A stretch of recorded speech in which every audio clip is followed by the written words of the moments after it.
Welcome to the Parenting Roundabout podcast for the week of April 11th, 2022. I'm Catherine Haleko, and I'm here with Terri Morrow. Hello. And without Nicole Eridix, who is away this week. Because, sometimes her children need her more than the podcast does. What? Nah. So every week with Nicole and without, we chat about the things parents are talking about, complaining about, and obsessing about right now. This week, since we are a twosome, we decided to expand on our weekly entertainment-themed episodes with a whole week of pop culture-inspired parenting discussions. Yes. So we're going to be complaining about parents that are missing from TV and movies and obsessing about parenting procedurals. And we'll still bring you our Tuesday round 2 discussions and our Friday recommendation roundup. So today we are talking about social jockeying, thanks to the Gilded Age, which we just finished. Yes. And a very large part of the plot was Mrs. Bertha Russell trying to make sure that her daughter is properly launched into society. Also, the great and powerful Mrs. Astor being forced to do something she desperately did not want to do just to make her daughter happy. Right. And not just something she didn't want to do, like, darn, I got to go to that PTA meeting, but she had to put her entire social distinguishment on the line and embarrass herself and all her friends just so that her daughter could put on a Marie Antoinette wig and dance with guys with horses' heads on. The guy with a horse head This is how low a powerful mother can be brought by her child's pouting unhappiness. Her child refusing to come to dinner. That's right. Refusing to go to some other party. Yes. Oh, so. Mrs. Astor, most of the time I have zero sympathy for you, but in that, oh my goodness, dear. May I give you a hug? Can relate. Yes. So we thought we would talk about whether we have ever put ourselves in a social position we did not want to be in for our children. We certainly are no Mrs. Astor or no. Mrs. Russell. Thank you very much. We will be doing the middle class public school version of this discussion. Yes, exactly. So did you have something in mind for this? I was thinking about when I was in high school, we had something called debutantes, but it wasn't like every young lady in Thousand Oaks, California made her debut in front of the, I don't know, what would it have been? Mayor, governor, president of the PTA. Right. It was like, I'd say possibly 12 young ladies from, I don't know, maybe the junior class, somewhere along the way in high school, were selected. And then they had a debutante's ball and they wore a fancy dress and they had this whole event meant for them. And I so very desperately wanted to be one of them. Unlike Eloise on Bridgerton, who we will discuss tomorrow, I was like, please, may I wear a pretty dress and do this ridiculous thing? Please, please, please. But of course, the ones who want to do it, well, no. And who was in charge of deciding who would do it? I do not know. My best friend was in it. My best friend, who was always just a few steps ahead of me on that stuff. Not that I still remember it now, many years later. Hi, Lisa. I don't. My mother tried. My mother put on her best Bertha Russell and tried to shoehorn me into this thing in every which way she could. And she was not successful. And I, of course, blamed her. But I don't remember. It was a long time ago, and I haven't thought about it for years until they were talking about on the Gilded Age podcast, the whole debutante thing. And I'm like, oh, yeah, that stunk. Right. So, and my mom would often, if I had my heart set on something, do whatever she could to get me into it, play on friendships she had, talk people in church who had connections. She really tried hard. She did not have as much game as Bertha Russell, I think, or, as many millions of dollars and enough power to threaten people to come to my party or I will ruin you financially. Right. Have fun. Here's some punch. But for my kids, I mean, I never thought I would be a PTA parent. That was never my desire. I enjoyed having an excuse when my kids were little to get out of it. Oh, I have these children with special needs at home. Don't you know it's so hard to get out? But, I could see as my kids went along in school that it would be useful to them for their mother to have an idea of what was going on and be able to push their particular interests ahead or stand up for their teachers and therefore getting good with said teachers. So that was something I really had to kind of step out of myself to do.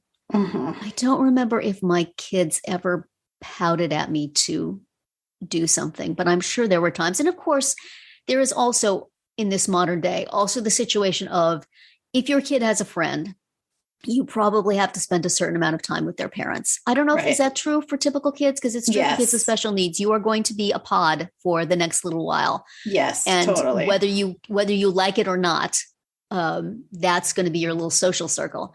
Right. So that on many times I felt like, were it my choice, I would not be here. Yes. Well, and then there's the whole thing of like, you befriend an adult because your kids are friends. Yes. And then eventually maybe your kids are no longer friends. Right. Oh. And that is awkward for everyone, you know, depending on the circumstances. Sometimes if the kids just kind of like drift apart and have different interests, I mean, that's certainly happened for me with my kids. And when it's that sort of thing, I think the parents tend to be like fine with it, I mean, like everybody understands and it's not really awkward. But if there's an actual falling out between the kids, then that's really hard. So that's a tough one. My mom lost her best friend because her daughter and I had been buddies. And then at some point, I just decided that I had moved beyond her and was not nice. And her mother, of course, defended her. And my mother, of course, had to defend me, even though honestly, I did not deserve defending. And so she had a best friend breakup. And I feel in retrospect, knowing how hard it is to have a best friend as an adult woman, I feel really crappy about it because I was in the wrong. But, you make decisions when you're a kid that you don't realize until later or, why? Right. Why? I think, where I would say I saw this kind of thing was in sports, I mean, there's certain parents who are like the right hand man or woman of the coach. Right. And if you're not in that crowd, your kid might suffer. Yeah. So, and it took me a long time to like figure this out. So I think, there are definitely occasions where my kids probably lost out some stuff because I wasn't playing the game because I just didn't get that there was a game happening. Right. So, your kids are out of the quadrille. That's it. Boom. Yeah, exactly. Who gets invited to be in the quadrille? Who gets, who gets invited to be on a certain team or as a parent, what are you in charge of, for the sports? I mean, with my daughter skating, there were certain, mom volunteer positions that were determined only by the coach, like this is who I want to do this.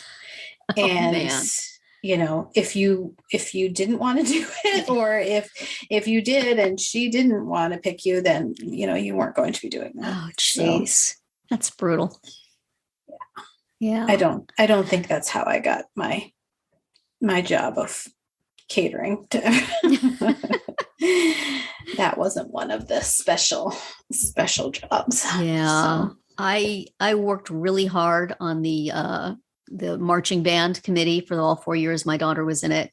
To some degree, I pushed my daughter to be in marching band because I had wanted to be in marching band in high school, but I had to choose between that and choir. And so always in the back of my mind, I thought marching band. That'd be right.